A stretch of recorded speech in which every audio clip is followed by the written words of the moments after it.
Jaký jsi měl dnes den? Někdy na tuto otázku možná ani nebudeš chtít odpovědět, ale já se stejně budu ptát, dokud se ti opravdu neuleví. Ahoj, jsme Hlas duše a vítáme vás v sérii podcastů, které obvykle začínají otázkou proč. Založeno na metodě myšlení prvních principů, First Principle Thinking, která ti nabízí rozmanité úhly pohledu na různé životní problémy. A abychom měli skutečně živého ducha, pojďme se ponořit do tohoto dílu podcastu. Existuje nějaká věta, která tě někdy úplně zlomila? Matka ukázala přímo na svou dceru, která se jí snažila přesvědčit, aby jí dovolila studovat obor, po kterém toužila. Drž hubu, na nic nemáš, nic pořádného nedokážeš, takže nemáš právo mluvit v tomto domě. Po těch slovech se dívka jen rozplakala. Je pravda, že je k ničemu. Od dětství to tak vždycky bylo. Na co sáhla, to zkazila, i když se snažila být velmi opatrná. Byla neohrabaná, nemotorná, bez sebemenšího talentu na ruční práce. Matka ji vždycky nazývala odpadem. Věřila, že je jen hromada šrotu. Učitel znechuceně zavrtěl hlavou a vynadal studentovi, který se drbal na hlavě u tabule: tenhle kluk je jako by byl mentálně retardovaný, co? Jeho myšlení je příliš pomalé ve srovnání s ostatními. Takhle se na střední školu nedostaneš a nebudeš mít žádnou budoucnost. Ve třídě se ozval výbuch smíchu. Někde v koutě se šeptalo. Chlapec tam stál sám, oči upřené na podlahu, hlavu se neodvážil zvednout. Život je tak dlouhý, ale on neviděl žádný směr. Dobře, tak to je, jako bych neměl žádné dítě, následoval bezmocný povzdech. První syn rodiny stál za dveřmi a tajně poslouchal rozhovor svých rodičů. Od chvíle, kdy zjistili, že je takový, od chvíle, kdy se začal oblékat jako dívka, se mu otec nedíval přímo do očí. Otec se mu vyhýbal. Otec říkal, že je nemocný a že když je nemocný, musí se vyléčit. Vyléčit se, aby byl normální. Otec chtěl, aby žil jako normální člověk. Někdy slovo normální, které zní tak bezvýznamně, dokáže člověka roztrhat na kusy. Toho dne měla těžké srdce. Podívej se na sebe, jsi úplně jako tvoje matka. Říká, že nenávidíš její konzervativnost, ale ty nejsi o nic jiná. Každým dnem mě víc a víc stresuješ. Pracovní tlak už je dost velký. Nemohla pochopit, co je to skutečná láska. Jak mohli ti, kdo si říkali milenci, říkat tak hořká slova? Vždycky si myslela, že když se dva lidé, kteří se milují, rozejdou, musí to být alespoň kvůli něčemu velkému, jako je třetí osoba nebo nevyléčitelná nemoc. Ale ve skutečnosti stačí lhostejnost, nejistota, neshody, únava, aby se dva, kteří se kdysi milovali, stali cizinci. Kvůli jediné větě se srdce plné jizev může zahojit, ale také kvůli jediné větě může přestat být. Slova jsou ostrá jako nůž. Správně zvolená uzdraví, špatně zvolená ublíží. I jen neúmyslná poznámka, nechtěná provokace nebo náhodný soud mohou být nástrojem, který rozbije srdce jednoho nebo více lidí na kousky. A to je také něco, co jsem se naučil z knihy 4 dohody od Dona Michaela Ruise. Slova jsou jako kouzlo. Ten, kdo kouzlí, je jako čaroděj. Všichni lidé jsou čarodějové a my jsme naprosto schopni na někoho seslat kouzlo nebo je z něj vysvobodit. Na rozdíl od fyzického násilí, verbální násilí nezanechává vnější rany, nevryje se do kůže jako jizvy, ale doutná v duchu. Pomalu se plíží do srdce. Vykvetou z něj mladé stromy a plody, pokud jsou to slova lásky, ale také může zapustit hluboké kořeny a vysát veškerou výživu a životní sílu, pokud jsou to slova chladná a hořká. Ten, kdo je pronesl, si je možná už ani nepamatuje, ale každé slovo se vryje do srdce posluchače, takže pokaždé, když si na ně vzpomene, rána v jeho nitru zase bolestně svírá. Někteří lidé dokonce nedokážou tyto rány zahojit, tiše je objímají ve svém srdci a pak odejdou. Nejsmutnější je, že lidé často pronesou bezohledná slova k blízkým, k těm, kteří se o nás starají, více než k cizím. Rodiče nadávají dětem, děti jsou kruté k rodičům, přátelé se navzájem posmívají, sourozenci si projevují pohrdání. Lidé jsou velmi dobří v tom, že se vžijí do pozice cizince, snadno jim odpouštějí a projevují pochopení, ale vůči svým milovaným pronášíme hořká slova. Rodiče používají zraňující jazyk, který zabíjí sebedůvěru dětí, ale vždy si přejí, aby jejich děti uspěly. Přátelé pronesou pár posměšných poznámek k vzhledu, ale pak mávnou rukou a řeknou: jen si dělám legraci, nevšímej si toho. To je paradox. Verbální násilí může být obtížné rozpoznat. Ti, kdo se ho dopouštějí, mohou zranit tvé sebevědomí a zároveň ti projevovat hlubokou péči. Je možné, že rodiče, učitelé, přátelé nebo partneři v případech zmíněných na začátku podcastu neměli v úmyslu ti svými slovy ublížit. Je možné, že matka sama trpěla v dětství, ale neuvědomila si to a nevědomky to promítá na své dítě. Je možné, že učitel byl jen příliš bezmocný a nevěděl, jak povzbudit studenta. Je možné, že otec se jen bál pověsti a pomluv zvenčí, zatímco svého syna stále velmi miloval. Je možné, že přítel byl pod velkým pracovním tlakem, nezvládl své emoce a omylem zvýšil hlas na dívku.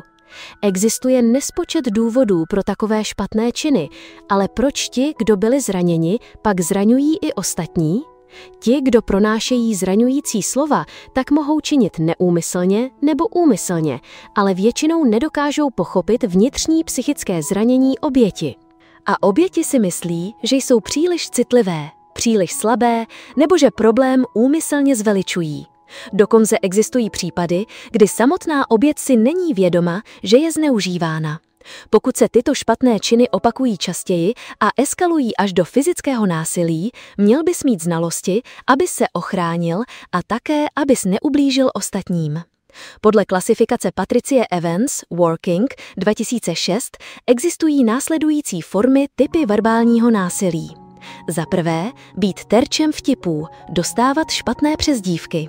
Pačatelé se vymlouvají na svůj smysl pro humor, aby se zaměřili na slabosti obětí a oslovují je jmény, která je zahanbují a činí je nejistými, ale vše je maskováno slovy jako to zní vtipně, to zní roztomilé, nemyslel jsem to zle. Druhý typ je odmítání emocí, vnímání a chování. Násilníci často popírají myšlenky a ignorují pocity obětí. Říkají, že oběti jsou příliš citlivé a zveličují situaci. Třetí forma je obviňování a osočování. Násilníci často používají slova k obviňování někoho v iracionálních nebo neúmyslných situacích. Oběti se stanou terčem nespravedlivého hněvu, jsou nadávány, když nejednají podle představ násilníka, jen kvůli provokacím, frustraci a hněvu, které si násilník sám vymyslel. Dále je to sarkasmus. Pachatelé vždy hledají způsob, jak oběť zahanbit a znemožnit. I když to zní jako chvála nebo lichocení, ve skutečnosti je to způsob, jak provokovat a posmívat se. Dále je to kritika a ponižování. Nic není špatného na konstruktivní kritice, avšak ti, kdo používají verbální násilí, budou mít vždy tendenci kritizovat a hledat chyby oběti, aby se oběť cítila špatně a zbytečně.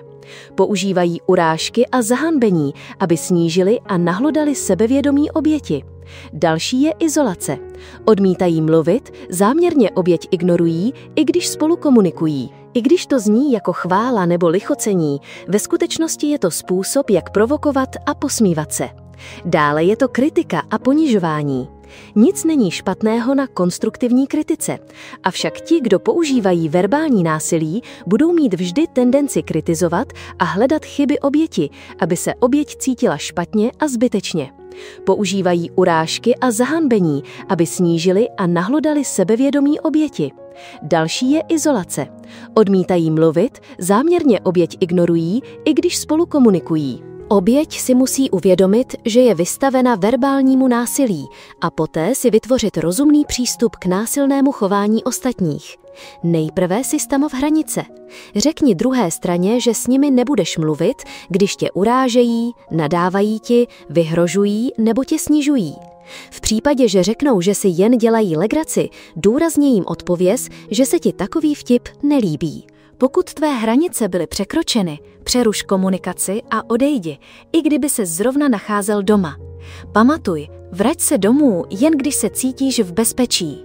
Odebrat se z domova je rozumné řešení, pokud se jiný člen rodiny zlobí a potřebuje se uklidnit.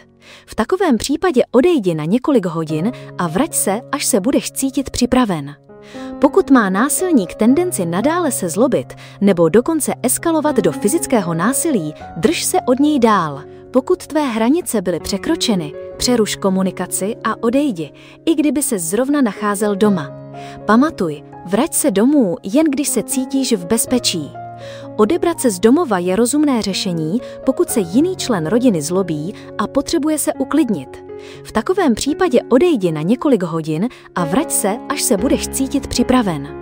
Pokud má násilník tendenci nadále se zlobit nebo dokonce eskalovat do fyzického násilí, drž se od něj dál.